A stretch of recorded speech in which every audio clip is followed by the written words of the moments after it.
Iniimbestigahan na ng pulisya ang tatlong magkakahiwalay na insidente ng pagnanakaw sa munisipyo ng Masantol, Pampanga ngayong Setyembre. Sa pinakahuling insidente po ng panloloob nitong Biyernes, isang cellphone at 30,000 piso ang natangay mula sa tanggapan. Balita natin ni Jamie Santos.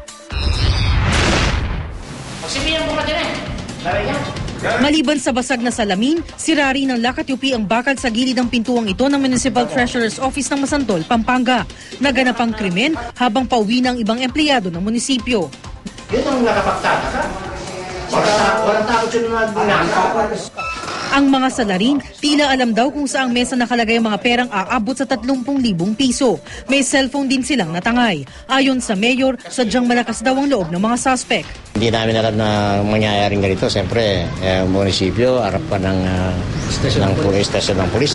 Hindi raw masasabing sanay ang mga suspect. May nakita raw kasing bakas ng dugo sa binasag na pinto. Wala rin daw natangay na mahahalagang dokumento. Yung professional ito, mayroong malaking involved na pera. Parang akyat bahay lang ito. Ito na raw ang ikatlong beses na pinagnakawan ng munisipyo ngayong buwan. Gagawin namin ang ating makakaya, hindi namin titigilan to hanggat hindi namin na ma-discover kung sino talaga ang may kagagawa nito.